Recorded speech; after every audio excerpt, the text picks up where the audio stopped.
সপ্তম শিক্ষক নিয়োগ বিজ্ঞপ্তিতে আপনাদেরকে অভিনন্দন জানাই। আপনারা যারা শিক্ষক হিসেবে আবেদন করতে চান, কোন কোন পদে আবেদন করতে পারবেন এবং নোটিশে কি কি আছে সবকিছু আজকে বিস্তারিত আলোচনা করব আপনাদের সঙ্গে। আমরা পুরো ভিডিও জুড়ে আপনাদেরকে দেখিয়ে দিব নিয়োগ বিজ্ঞপ্তিতে কি কি আছে। তো আমরা চলে যাচ্ছি নিয়োগ বিজ্ঞপ্তির মূল ভিডিওতে। তার আগে বলবো, আপনারা যারা আমাদের চ্যানেলে নতুন, অবশ্যই আমাদের চ্যানেলটিকে সাবস্ক্রাইব করতে হবে।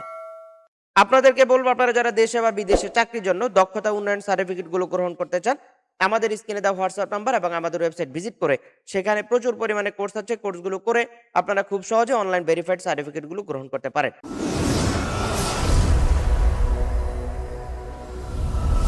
তো আমরা চলে আসলাম আমাদের সপ্তম শিক্ষক নিয়োগ বিজ্ঞপ্তিতে। দেশের সকল এমপিওভুক্ত শিক্ষা প্রতিষ্ঠান সমূহের স্কুল, কলেজ, মাদ্রাসা, কারিগরি ও ব্যবসা ব্যবস্থাপনা নিম্নবর্ণিত শূন্য পদে শিক্ষক নিয়োগ প্রদান করা হবে। আগ্রহী নিবন্ধন সনদধারী প্রার্থীদের নিকট থেকে নিম্নলিখিত শর্তে ই অ্যাপ্লিকেশন আহ্বান করা যাচ্ছে।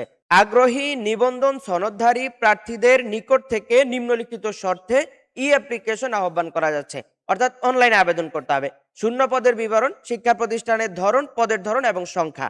আমরা দেখতে পাচ্ছি স্কুল ও কলেজ, স্কুল কলেজ এমপিও ভুক্ত, এখানে হচ্ছে 29,571টি।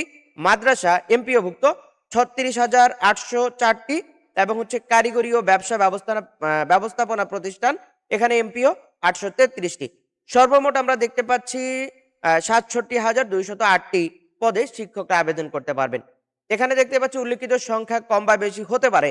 ই অ্যাপ্লিকেশন ফর্ম পূরণ ও ফি জমাদানের তারিখ হচ্ছে 10 জানুয়ারি 2026 খ্রিস্টাব্দ হতে 17 জানুয়ারি 2026 খ্রিস্টাব্দ দিবাগত রাত 12 ঘটিকা পর্যন্ত। আবেদন গ্রহণ করা যাবে, অর্থাৎ আবেদন গ্রহণ করা হবে শেষ তারিখ ও সময় পর্যন্ত অপেক্ষা না করে অ্যাপ্লিকেশন ফর্ম সাবমিটের পরবর্তী 24 ঘন্টার মধ্যে অ্যাপ্লিকেশন ফি জমা দিতে হবে। আবেদনকারীর বয়স ও শিক্ষক নিবন্ধন সনদের মেয়াদ, বয়স 4 জুন 2025 খ্রিস্টাব্দ তারিখে সর্বোচ্চ 35 বছর এবং শিক্ষক নিবন্ধনের মেয়াদ নিবন্ধন পরীক্ষার ফলাফল প্রকাশ হতে 3 বছরের মধ্যে হতে হবে। শিক্ষা মন্ত্রণালয়ের গত 1 জানুয়ারি 2026 তারিখে এই স্মারকে উল্লেখ করা হয়। শূন্য পদ এবং নিয়োগের জন্য শর্তাবলী কি কি? পদ ভিত্তিক শূন্য পদের তালিকা, আবেদন ফর্ম এবং নিয়োগের জন্য শর্তাবলী NTRCA ওয়েবসাইট দেওয়া আছে, আপনার ওয়েবসাইটটা দেখে নিতে পারেন এবং আমাদের পরবর্তী আবেদনের ভিডিওতে থাকবে বিস্তারিত। আমরা দেখতে পাচ্ছি আবেদনকারীর যোগ্যতা সংশ্লিষ্ট বিষয় ও পদ অনুযায়ী নিবন্ধন সনদধারী হতে হবে। শিক্ষা মন্ত্রণালয় থেকে জারিকৃত সর্বশেষ জনবল কাঠামো ও এমপিও নীতিমালা অনুযায়ী কাম্য শিক্ষাগত যোগ্যতা সম্পন্ন হতে হবে। কাম্য শিক্ষা যোগ্যতার বিবরণ NTRCA এর ওয়েবসাইটের সপ্তম নিয়োগ বিজ্ঞপ্তি বিশেষ নামক সেবা বক্সে পাওয়া যাবে। শিক্ষা মন্ত্রণালয় থেকে জারিকৃত সর্বশেষ জনবল কাঠামো এমপিও নীতিমালা অনুযায়ী প্রার্থীকে আবশ্যিকভাবে কেবলমাত্র তার শিক্ষক নিবন্ধন সনদে উল্লেখিত বিষয় সংশ্লিষ্ট পদে আবেদন করতে হবে। এছাড়া বিভিন্ন বিষয়ে সমতা বিধান হওয়ায় নিবন্ধন সনদে প্রতিষ্ঠানের ধরন ভিন্ন থাকলে পদ ও বিষয়ে এবং কাম্য শিক্ষাগত যোগ্যতা থাকলে তিনি নিয়োগ সুপারিশের জন্য বিবেচিত হবেন। এ বিষয়ে বিস্তারিত জানতে NTRCA এর সেবা বক্সে ভিজিট করুন।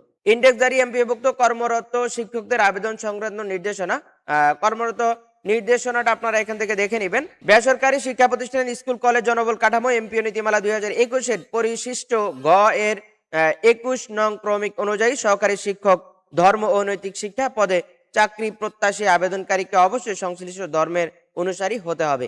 ই অ্যাপ্লিকেশন আমরা দেখতে পাচ্ছি। তো এখানে যে পদগুলো এবং সিস্টেমগুলো রয়েছে আপনারা অবশ্যই ফলো করবেন। যে সকল প্রার্থী শেষ সময়ে আবেদন করার ফলে অ্যাপ্লিকেশন আইডি পাওয়া সত্ত্বেও নির্ধারিত সময়ের মধ্যে টাকা জমা দিতে পারবেন না, তাদেরকে আগামী 18 জানুয়ারি 2026 খ্রিস্টাব্দ তারিখ দিবাগত রাত 12 ঘটিকা পর্যন্ত SMS এর মাধ্যমে ফি জমা দেওয়ার সুযোগ দেওয়া হবে।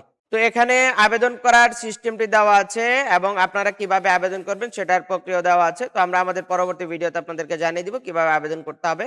আবেদন করতে হচ্ছে ছবি লাগবে এবং হচ্ছে নিবন্ধনের যেই সার্টিফিকেট সনদটা আপনারা পেয়েছেন সেই সনদটি লাগবে।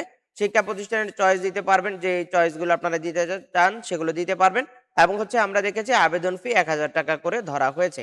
তো আপনারা যারা আবেদন করবেন অবশ্যই এখান থেকে আবেদন কপি নিবেন এবং হচ্ছে আবেদন ফি জমা দিয়ে কনফার্মেশন করে নেবেন, যাতে করে হচ্ছে আপনার আবেদনটি অ্যাপ্রুভ হয়ে যায়। আমরা দেখতে পাচ্ছি 1000 টাকা ফি প্রদান করতে হবে। তো এই হচ্ছে শিক্ষকের সপ্তমতম নিয়োগ বিজ্ঞপ্তিতে আপনারা যারা আবেদন করবেন আপনারা হচ্ছে আবেদন করতে পারেন। এটা হচ্ছে প্রসেস। তো আপনাদেরকে বলবো, আপনারা যারা আমাদের চ্যানেলের সঙ্গে এখনো নতুন আছেন অবশ্যই চ্যানেলটি সাবস্ক্রাইব করে দিবেন আর যারা অলরেডি করেছেন আপনাদেরকে ধন্যবাদ জানাই আজকের মতো বিদায় নিব। তবে বিদায় নেওয়ার আগে আপনাদেরকে বলবো, আপনারা যারা দেশে বা বিদেশে চাকরির জন্য দক্ষতা উন্নয়ন সার্টিফিকেট গুলো গ্রহণ করতে চান, আমাদের স্ক্রিনে দেওয়া হোয়াটসঅ্যাপ নাম্বার অথবা আমাদের ওয়েবসাইট ভিজিট করতে পারেন। প্রচুর পরিমাণে কোর্স এখানে দেওয়া আছে, কোর্সগুলো করে আপনারা খুব সহজে অনলাইন ভেরিফাইড সার্টিফিকেট গুলো গ্রহণ করতে পারেন। আজকের মতো বিদায় নিচ্ছি, দেখা হচ্ছে আমাদের পরবর্তী কোনো আপডেট ভিডিওতে। আসসালামু আলাইকুম।